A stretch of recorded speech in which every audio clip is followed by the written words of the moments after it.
Chapter 1. The Request, August 8th, 1945. The village had no name anymore, just coordinates on a map. What had been homes were now rubble. What had been streets were now ash. Corporal Jack Murphy stood guard over 3 Japanese POWs captured that morning. They sat with hands tied behind their backs, heads lowered, waiting to be transported to the rear. The war was ending. Everyone could feel it. But until official word came, they were still enemies, still prisoners, still potential threats. Murphy had been doing this for 3 years. Guadalcanal, Tarawa, Okinawa. Now here, wherever here was. Another destroyed village, another batch of prisoners, another day of war that felt like it would never end. The youngest prisoner, couldn't be more than 25, looked up suddenly and spoke in careful English. "Excuse me, please, I have request." Murphy tensed, hand moving to his rifle. The other 2 guards, Jenkins and Rodriguez, immediately aimed their weapons. "Easy," Murphy said. "What do you want?"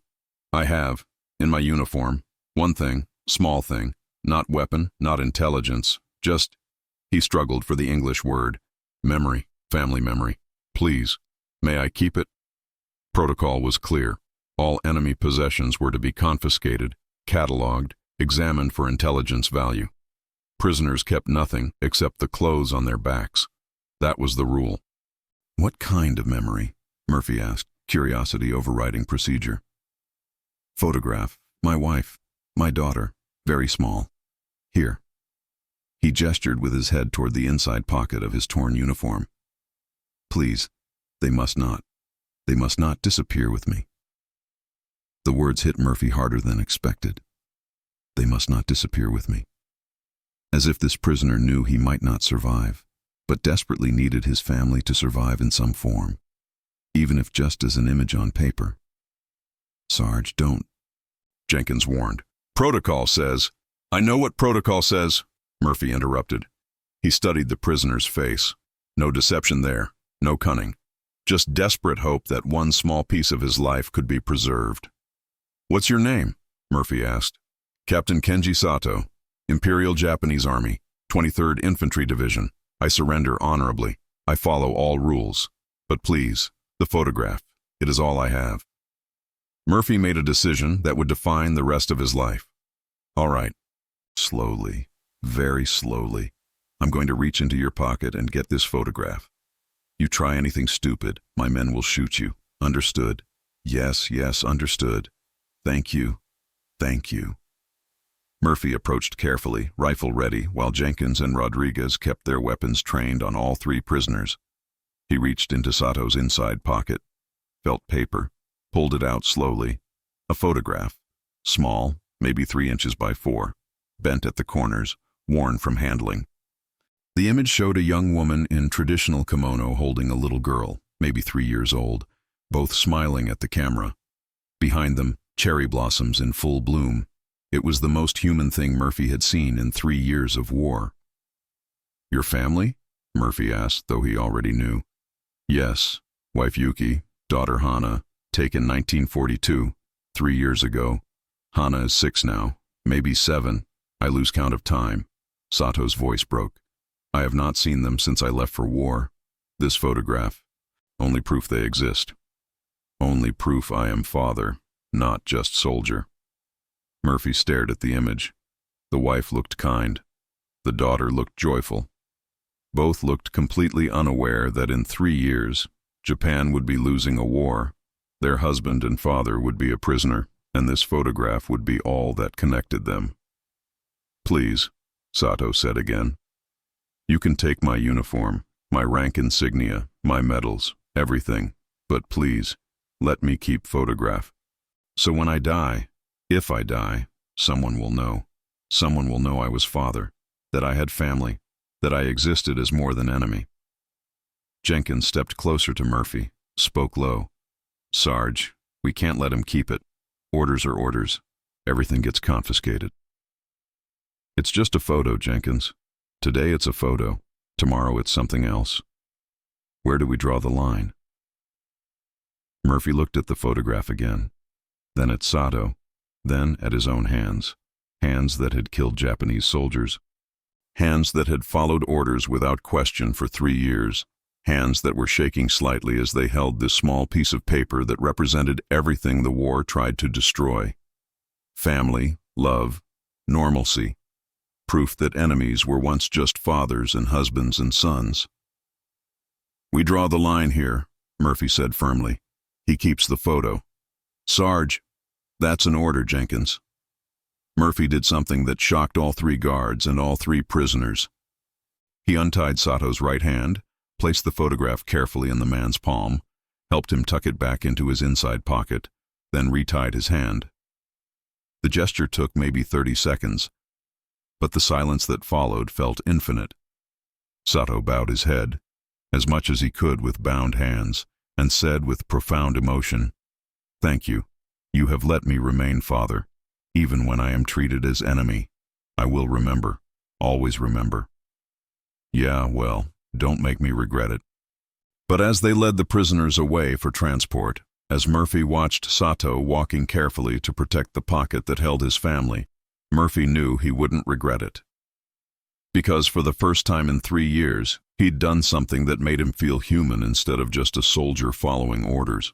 What he didn't know, what he couldn't know, was that this one small act would ripple forward for 45 years, that he'd meet Sato again, that the photograph would become the centerpiece of a friendship between families, that "They Must Not Disappear With Me" would become the title of a book, a museum exhibit, a lesson taught to 3 generations about why mercy matters more than protocols. All because a prisoner asked to keep a photograph, and an American soldier said yes. Chapter 2. The captain from Osaka, Murphy, ended up assigned as Sato's personal guard during transport to the POW camp. 3 hours in the back of a truck, bouncing over destroyed roads, trying not to look at each other, but inevitably making eye contact. After an hour of silence, Sato spoke. May I tell you about photograph, about my family? It helps. To speak of them makes them real again." Murphy should have said no. Fraternizing with prisoners, especially enemy officers, was against regulations. But after letting Sato keep the photo, regulations felt increasingly meaningless. "Yeah, okay. Tell me about them." Sato's face transformed, relief and joy fighting with pain and longing. "Yuki and I marry in 1939. I am teacher then. High school mathematics. She is nurse at hospital. We meet when I break leg playing baseball. Very embarrassing. She is nurse who sets cast. We laugh about it. 6 months later, we marry." "You were a teacher?" "Yes. I love teaching. I love seeing students understand mathematics, seeing moment when confusion becomes clarity. I wanted to be professor at university, teach higher mathematics, maybe write textbooks." He smiled sadly. "War interrupted those plans. How'd you end up a captain?" "Conscription, 1942. Japan needs officers. Educated men become officers automatically. I did not want military life.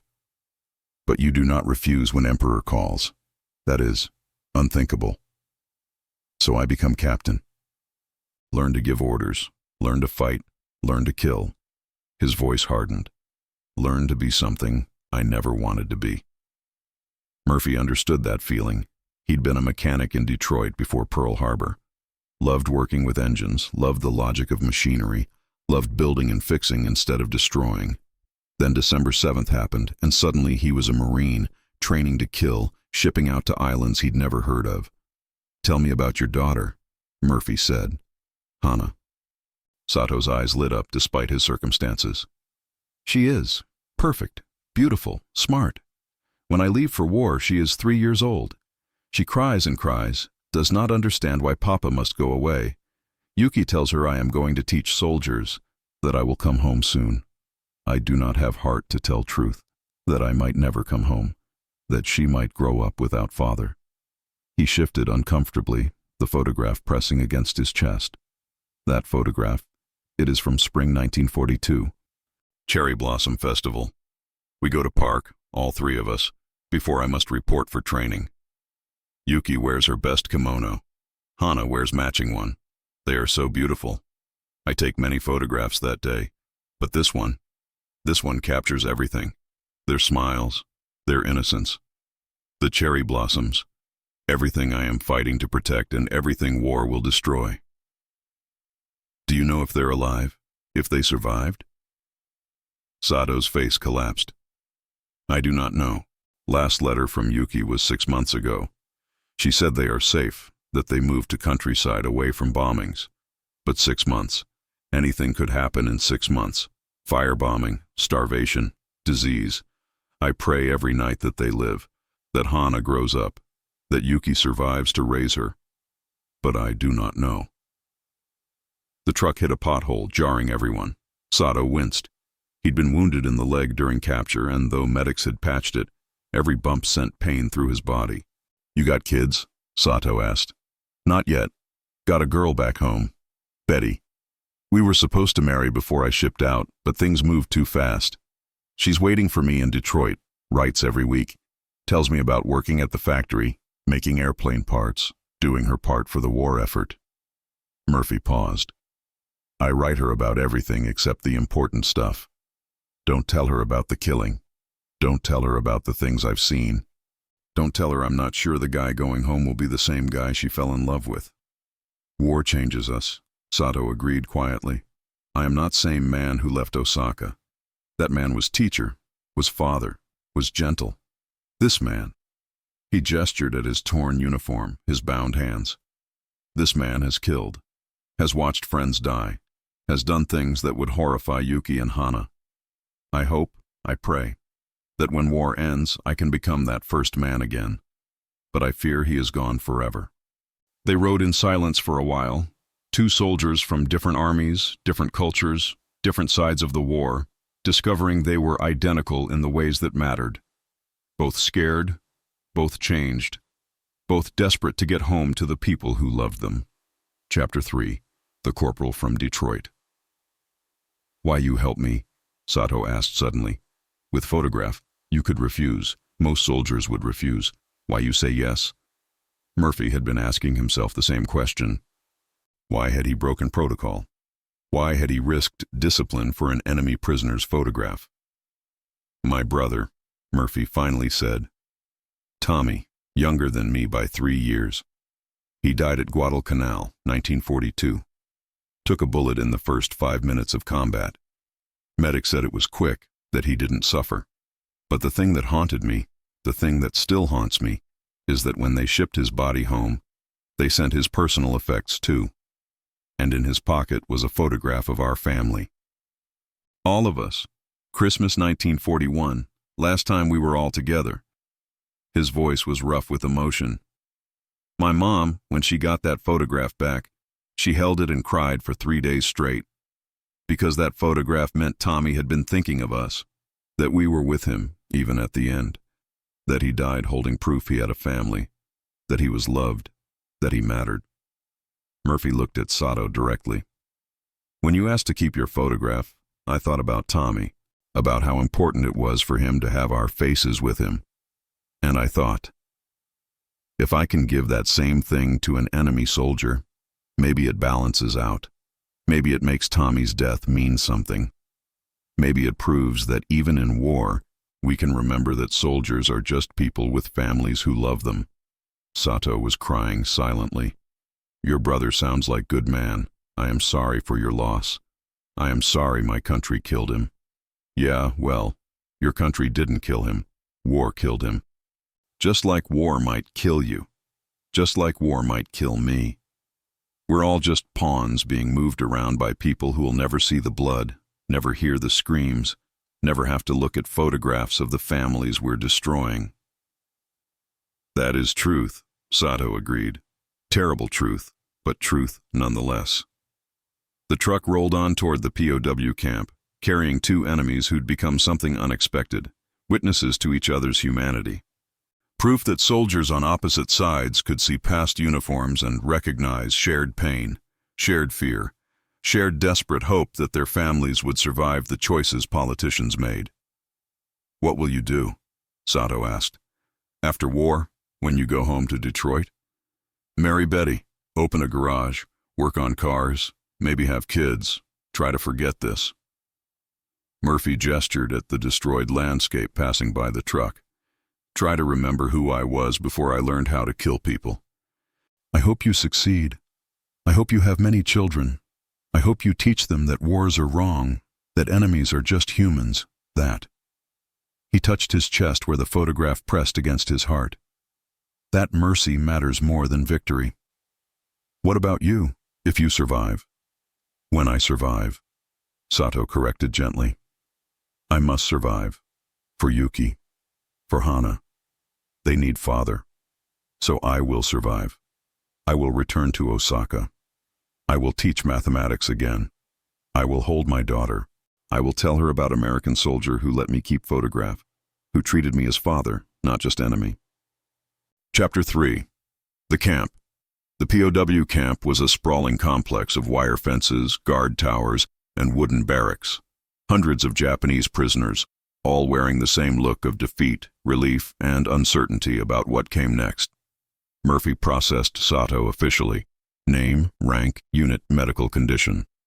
The camp commander, Lieutenant Colonel Harrison, reviewed the paperwork with Murphy standing at attention. Says here the prisoner was allowed to retain personal effects. Care to explain, Corporal? Murphy's stomach tightened. Sir, the prisoner had a photograph of his family. I deemed it harmless to allow him to keep it. You deemed it harmless. Harrison's voice was ice. Corporal Murphy, are you aware that all enemy possessions are to be confiscated for intelligence review? Yes, sir.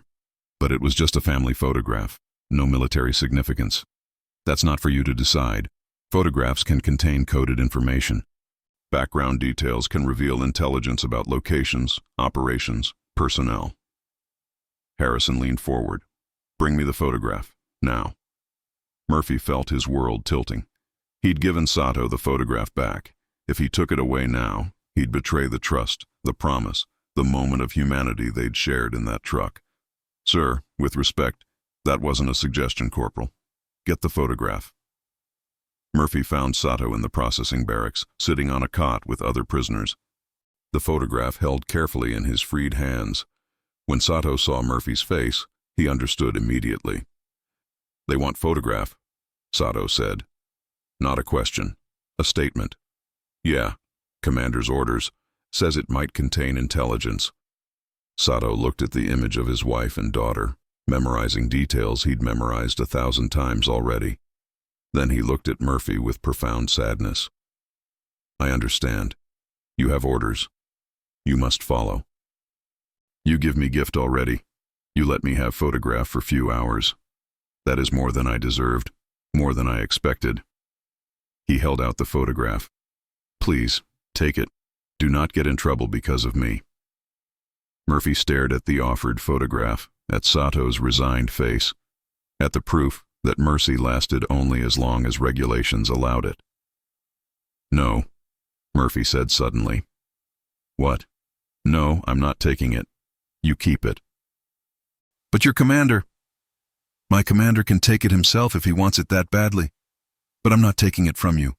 I made you a promise, maybe not in words, but in action. Promises matter more than orders. Humanity matters more than regulations. You keep the photograph. Sato's hands trembled. You will be punished. Probably. But I'll be able to look at myself in the mirror. That's worth more than staying out of trouble. Murphy returned to Harrison's office empty-handed. Where's the photograph, Corporal? Sir, I respectfully decline to confiscate it. The room went dead silent. Harrison stared at Murphy like he'd grown a second head. You what? That photograph is the only thing that prisoner has left of his family. It has no intelligence value. I examined it thoroughly.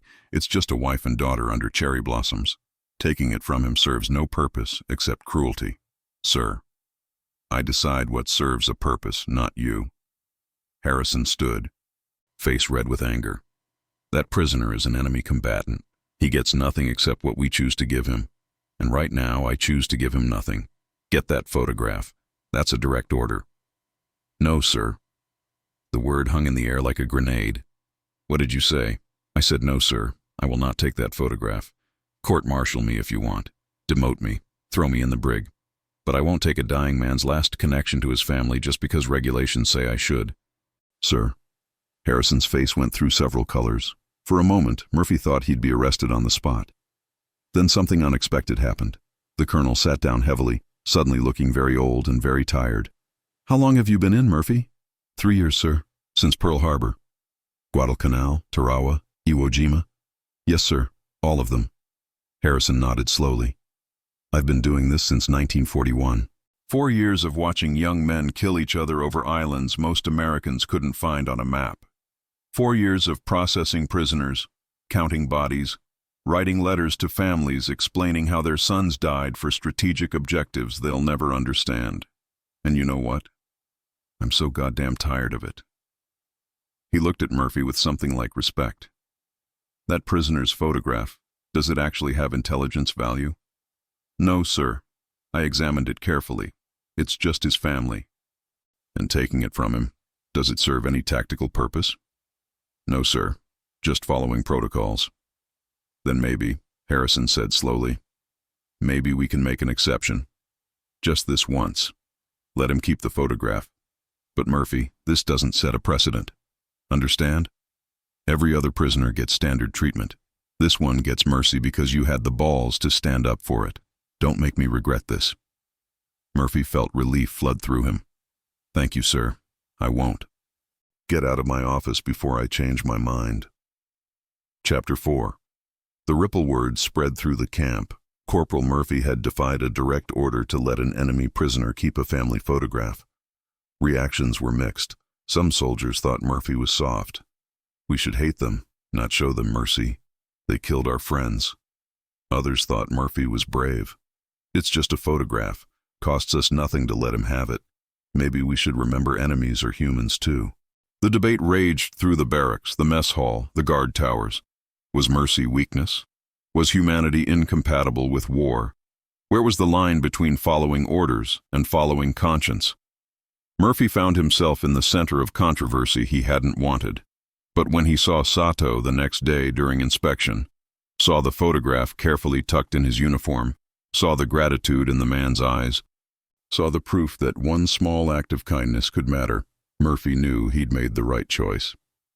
Thank you, Sato mouthed silently as Murphy passed. Murphy nodded slightly, no words needed. They both understood. Chapter 5. The War Ends.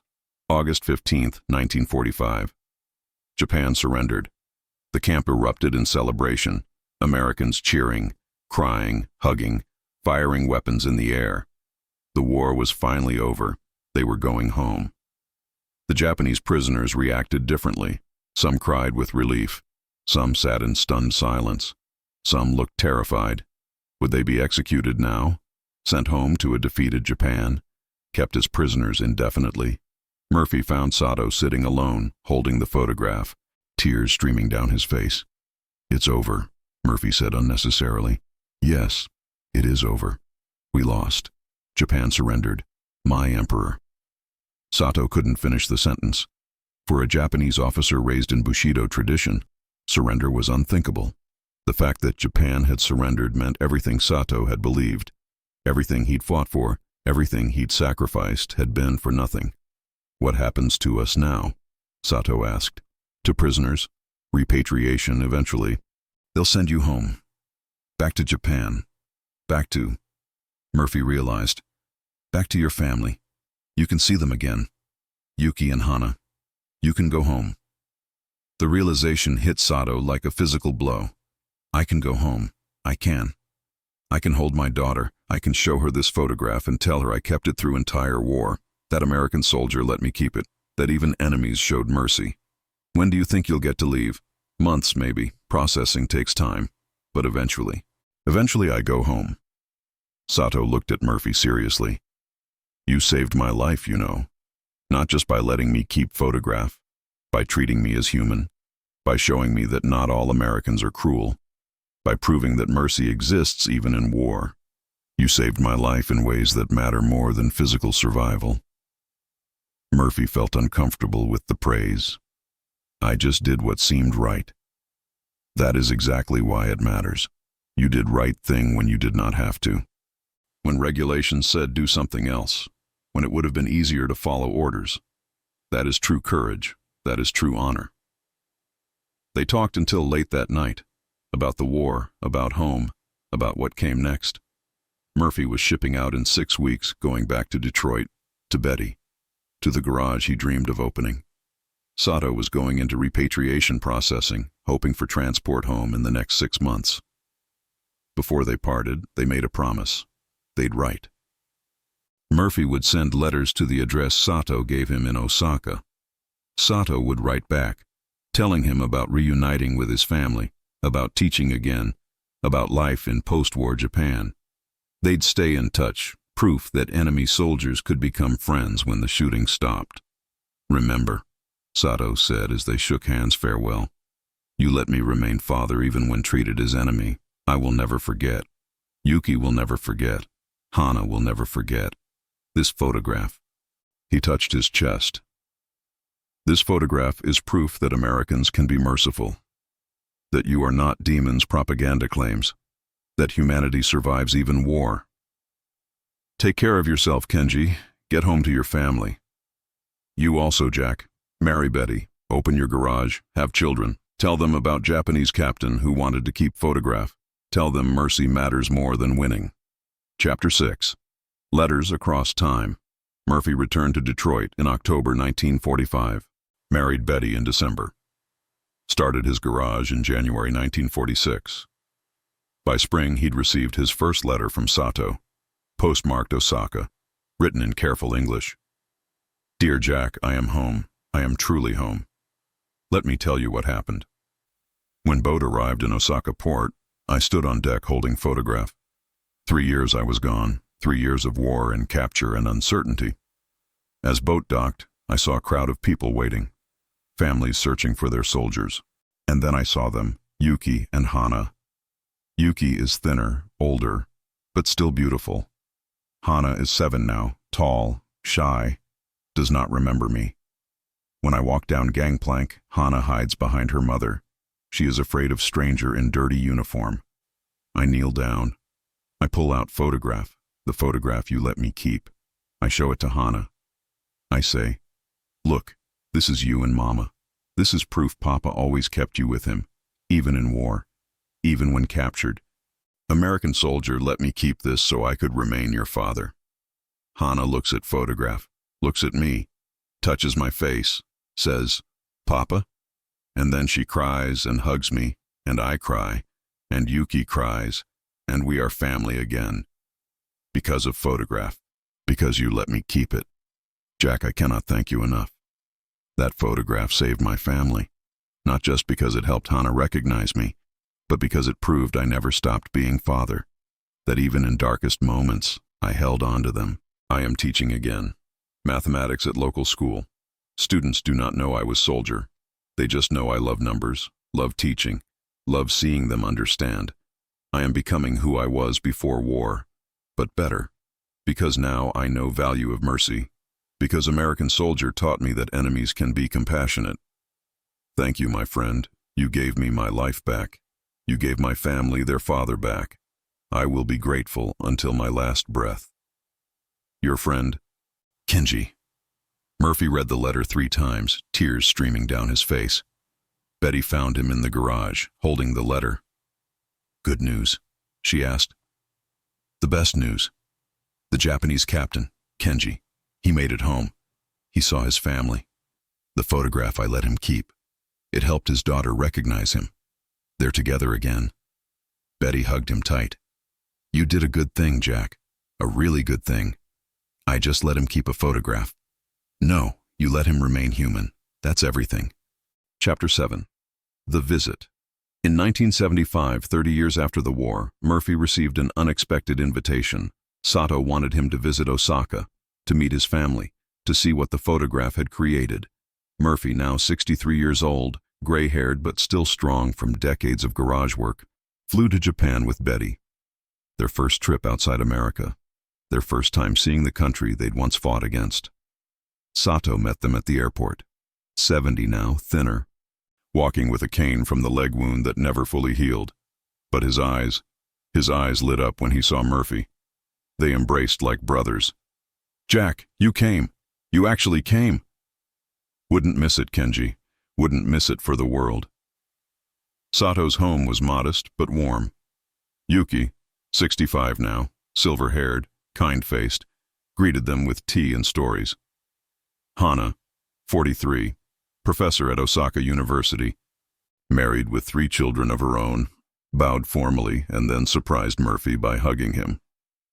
"Thank you," Hana said in perfect English. "Thank you for my father. Thank you for the photograph.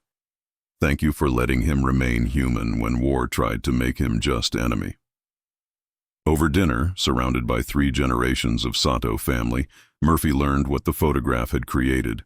Sato had told the story to everyone, students, family, friends.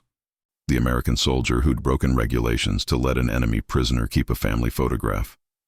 The moment of mercy that proved humanity survived even war. Hana had written a book about it. They Must Not Disappear With Me. A daughter's story of war, loss, and the photograph that brought her father home. It had become required reading in Japanese schools, teaching children about reconciliation, mercy, the cost of war. The photograph itself, the actual, original photograph, was framed and displayed prominently in Sato's home. Still bent at the corners, still showing the wear of being carried through combat, capture, and coming home. "This photograph," Sato said, gesturing to it, "is proof that small acts matter. You let me keep it. That choice rippled forward 30 years. Created book. Created lessons taught to thousands of students. Created friendship between our families. Created proof that former enemies can become family." Murphy stared at the image, Yuki and little Hana under cherry blossoms, 1942, and felt the weight of 30 years of consequences. He'd just let a man keep a photograph. That was all. But from that one small choice, generations of peace had grown. "I didn't know," Murphy said quietly. "I didn't know it would matter this much." "That is the point," Hana said. "We never know which small kindnesses will change the world, but they do. Every time. Your kindness changed my father's life. Changed my life. Changed how thousands of Japanese students think about Americans, about war, about mercy." That night, Sato pulled Murphy aside privately. "I have something to tell you. Something important." He led Murphy to a small shrine in his home, Buddhist altar with incense, photographs of ancestors, offerings of rice and tea. In the center was a photograph Murphy didn't recognize, a young Japanese soldier, maybe 19. "My son," Sato said quietly, "Hana's younger brother. Born 1947, died 1968, Vietnam." Murphy felt his heart stop. Vietnam. But Japan wasn't in Vietnam. He was journalist, covering war for Japanese newspaper, wanted to document what war does to people, to show that soldiers on all sides are humans, just like I told him. Just like photograph proved. Sato's voice broke. He was killed by mortar fire. Saigon, 21 years old, had whole life ahead of him. "Kenji, I'm so sorry. I'm so incredibly sorry. The cruel irony," Sato continued, "is that he went to Vietnam because of your mercy, because photograph taught him that enemies are humans, that wars must be documented, that someone must bear witness to suffering. So he went, and he died. And I wonder, if you had not let me keep photograph, if I had not told story of mercy, would he still be alive? Would he have stayed home, stayed safe, stayed away from war?" Murphy didn't know what to say. Had his act of mercy inadvertently led to a death? Had letting Sato keep the photograph created a chain of events ending in tragedy? "But then," Sato said, voice stronger, "I remember. My son died trying to show humanity in war, died trying to document truth, died believing that understanding prevents future wars. He died for same principles that made you let me keep photograph. Belief that mercy matters, that humanity survives, that enemies are just humans who need to be understood." He looked at Murphy directly. "Do not carry guilt for this. My son made his choice, just like you made yours. Both of you chose mercy over orders, understanding over hatred, documentation over silence. That is legacy worth dying for. I'm still sorry he's gone. I am too. every day. But I am proud of why he went. Proud that your mercy taught him compassion. Proud that photograph proved enemies can become friends. That is his legacy. That is your legacy. That is why small acts matter, because they ripple forward in ways we cannot predict, cannot control, can only hope, create more light than darkness. Chapter 8. The Museum. In 1990, 45 years after Murphy let Sato keep the photograph, both families donated it to the Osaka Peace Memorial Museum as part of an exhibit. Small acts, large consequences. How mercy creates peace. The photograph, still bent, still worn, still showing Yuki and little Hana under cherry blossoms, was displayed in a spotlit case. Around it, the full story. Murphy's decision, Sato's letters, Hana's book, the son who died documenting war. 3 generations of families united by one small act of mercy. The placard read, August 8, 1945. A captured Japanese officer asked an American guard to let him keep one possession, a photograph of his family. Corporal Jack Murphy broke regulations and said yes. That decision rippled forward 45 years. The prisoner came home to his family. The photograph helped his daughter recognize him. The story became a book teaching thousands of students. The mercy created a friendship between families from former enemy nations. This photograph proves that small acts create large consequences, that mercy matters more than regulations, that enemies are only enemies until we see them as fathers, husbands, sons, that choosing humanity over hatred changes the world in ways we cannot predict but must always hope for. They must not disappear with me, Captain Sato said when asking to keep this photograph. He meant his family must survive even if he died. But the truth is deeper. Our humanity must not disappear with war. Our capacity for mercy must not disappear with regulations. Our ability to see enemies as humans must not disappear with hatred. This photograph survived war, survived capture, survived 45 years, and it proves that the smallest acts of mercy, letting a prisoner keep a photograph, can create generations of peace. At the exhibit opening, Murphy, 83, and Sato, 84, stood together before the photograph, 2 old men who'd been enemies once, friends for 45 years, living proof that mercy creates bridges between nations. Hana read from her book, "My father kept this photograph through war, through capture, through coming home. It was all he had of us. And an American soldier, an enemy, let him keep it. Not because regulations required it, because humanity required it, because mercy mattered more than orders. That soldier is here today, Jack Murphy. He will tell you he just let a man keep a photograph, that it was no big deal, that anyone would have done the same. But that's not true. Most wouldn't have. Most would have followed orders, confiscated the photograph, moved on without thinking twice. But Jack saw my father as human, as father, as someone who needed family close even when far away.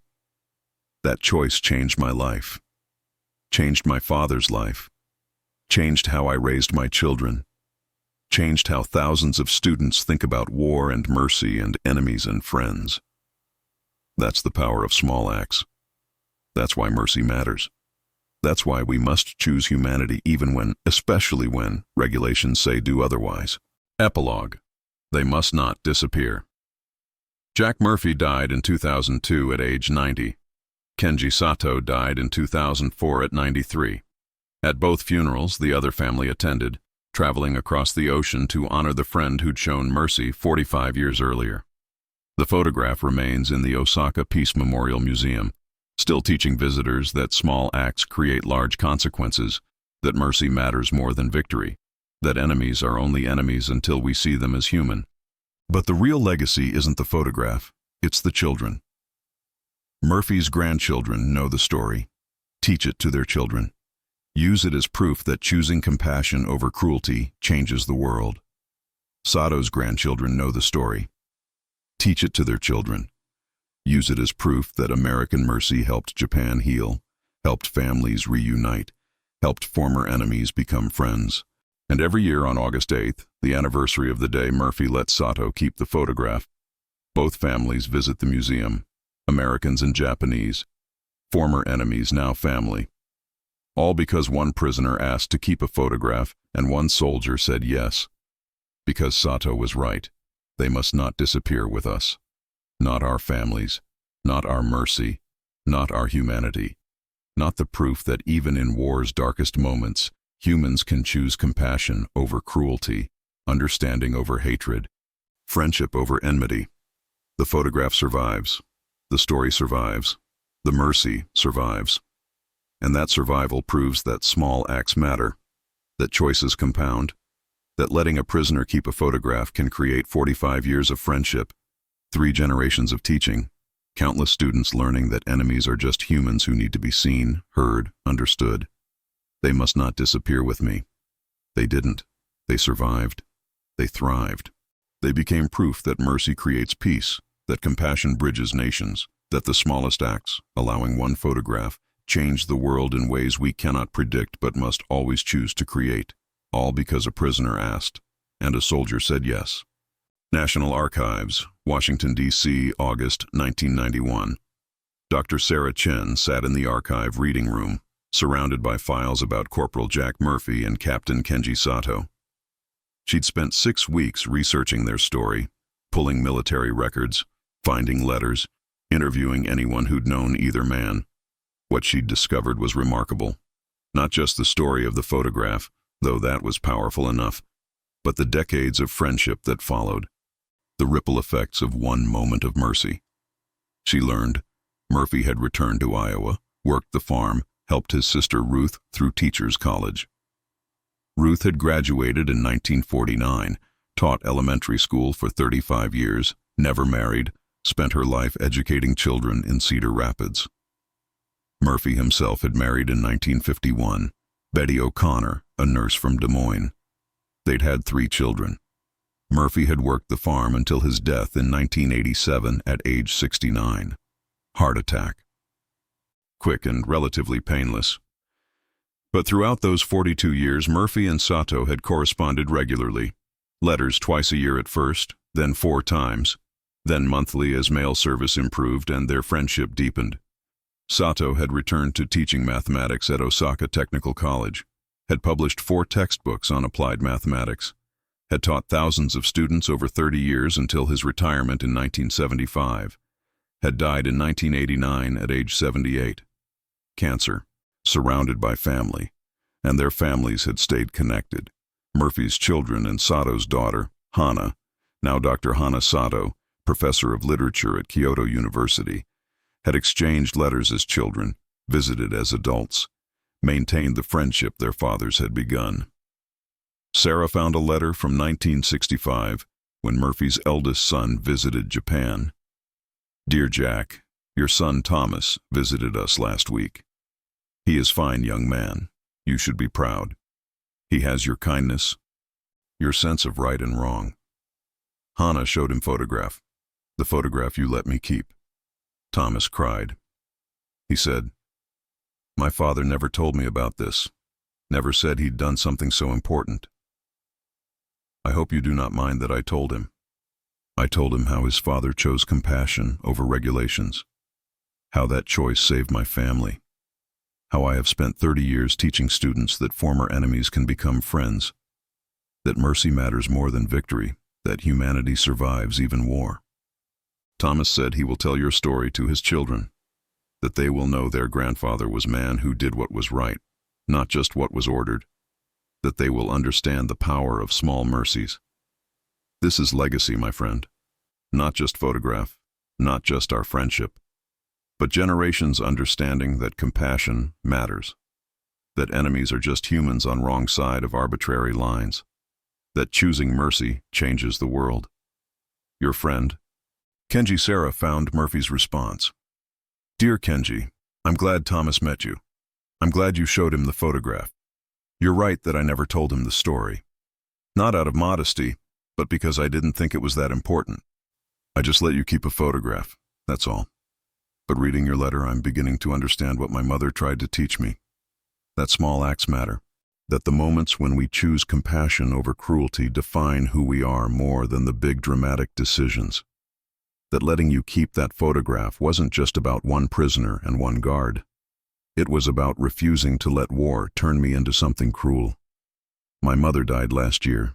She was 93. Her last words to me were, "You stayed good, Jackie. You came home with your soul intact." I didn't understand what she meant then, but I think I'm beginning to now. Stay well. My friend, give my love to Yuki and Hana. Jack, Osaka, Japan. September 1975, 30th anniversary of Sato's return. Jack Murphy stood in Kenji Sato's living room in Osaka, surrounded by two families, his and Sato's, celebrating 3 decades since the war's end. Murphy was 57 now, mostly gray, thicker around the middle, wearing reading glasses to see the photograph Sato had pressed into his hands. The photograph, bent at the corners, faded, but still showing Yuki and little Hana under cherry blossoms. Still the image Sato had carried through war. Still the connection that had saved his humanity. "I keep this in shrine," Sato said, gesturing to a small Buddhist altar where the photograph sat in a place of honor beside incense and offerings. "Not because it is precious object, but because it represents moment when enemy saw me as human, when American soldier chose mercy over regulations, when small act of compassion changed everything." Hana Sato, now 43, professor of literature, mother of 2, approached Murphy with tears in her eyes. "Mr. Murphy, I want to thank you. You let my father keep this photograph. Because of that, he came home to us. Because of that, I grew up with a father. Because of that, my children have a grandfather.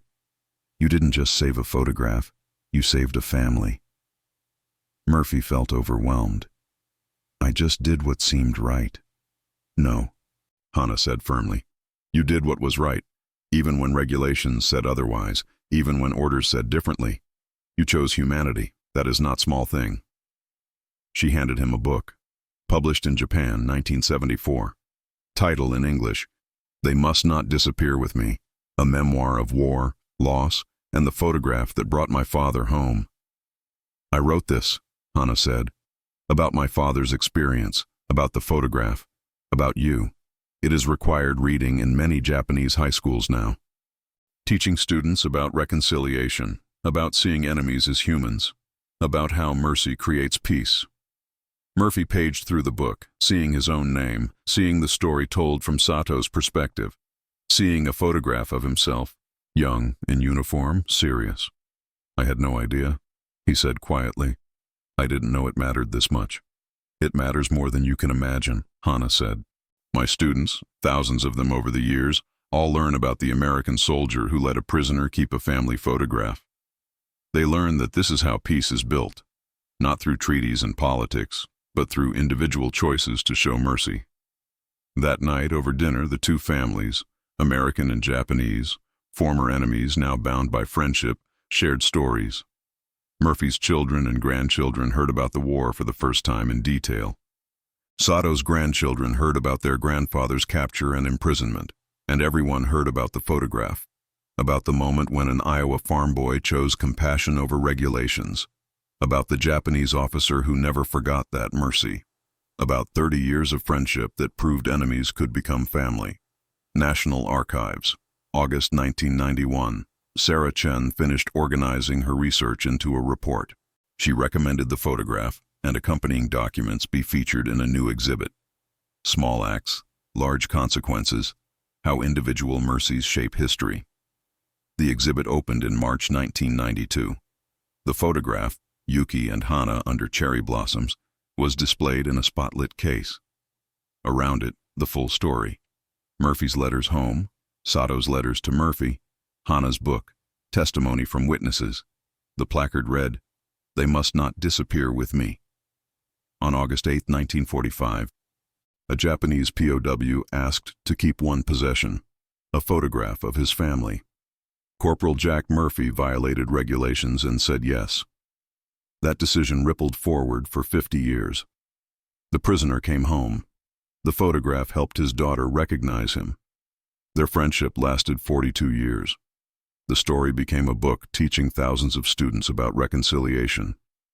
This photograph proves that small acts matter, that mercy changes lives, that enemies are only enemies until we see them as fathers, husbands, sons, that choosing compassion, even when regulations say otherwise, creates peace, one human connection at a time. I was allowed to remain a father, even when I was treated as an enemy. Captain Kenji Sato, you stayed good, Jackie. You came home with your soul intact. Martha Murphy. The exhibit attracted thousands of visitors, veterans who'd fought in the Pacific, students studying reconciliation, families trying to understand how former enemies had become friends, and many of them left with the same understanding Sarah Chen had reached, that history isn't just made in big dramatic moments. It's made in small choices, in individual decisions to show mercy when cruelty is easier, in refusing to let regulations destroy humanity. It's made by farm boys who carry their mother's letters and try to stay good, by prisoners who hold photographs and refuse to let their families disappear, by humans who recognize other humans, even across the divide of war. Cedar Rapids, Iowa, November 1997. Hana Sato stood at Jack Murphy's grave, holding the photograph. She'd flown from Japan for this ceremony, the dedication of a memorial garden at Cedar Rapids High School, named in Murphy's honor. Murphy's children were there, his grandchildren, his great-grandchildren, 3 generations of a family that existed partly because Murphy had survived the war, had come home, had stayed good. Hana spoke to the assembled crowd. Mr. Murphy, Corporal Murphy, chose compassion when regulations said be cruel. He saw my father as human when it was easier to see him as enemy. He gave my father back a photograph when protocol said confiscate it. And that choice, that 5-minute decision, changed 3 generations of my family. I grew up with a father because of Mr. Murphy. My children knew their grandfather because of Mr. Murphy. My students learn about mercy because of Mr. Murphy. This is his legacy, not the battles he fought, not the orders he followed, but the moment he chose humanity over regulations, the moment he let an enemy remain a father, the moment he proved that even in war, kindness matters more than victory. Thank you, Jack Murphy. Thank you for seeing my father as human. Thank you for staying good. Thank you for showing us all that enemies can become friends, that mercy creates peace, that small acts of compassion ripple forward through generations. She placed the photograph, the actual, original photograph, now framed and preserved at the base of Murphy's memorial. The image was faded, bent, worn from 52 years, but it still showed Yuki and little Hana under cherry blossoms, still showed the family that hadn't disappeared, still proved that one man's choice to show mercy had mattered. As Hana walked away from the memorial, one of Murphy's great-granddaughters, 12 years old, named Martha after Murphy's mother, approached her. "Miss Sato, my great-grandpa, what made him do it? What made him give back the photograph when he could have been court-martialed?" Hana smiled, thinking about the question, thinking about 50 years of friendship, thinking about letters exchanged, stories shared, families connected. "I think," Hana said, "it was because someone taught him to stay good. Someone, his mother, I think, told him that war would try to turn him into something cruel. And he refused. He chose to remain the person she'd raised, the person who saw enemies as humans, the person who understood that mercy matters more than following orders." "Could I do that?" Martha asked. "Could I be that brave?" "Yes," Hana said with certainty. "That's the lesson. That's what your great-grandfather taught us, that anyone can choose compassion. That bravery isn't just fighting, it's refusing to let hatred win. It's seeing humanity in others even when it's difficult. It's staying good when everything around you tries to make you cruel." She looked at the memorial, at the photograph, at 3 generations of families, American and Japanese, standing together because one farm boy had chosen mercy over regulations. "That's your great-grandfather's gift," Hana said, "not just to my family, to everyone. He proved that small acts matter, that individual choices change the world, that staying good is the bravest thing anyone can do.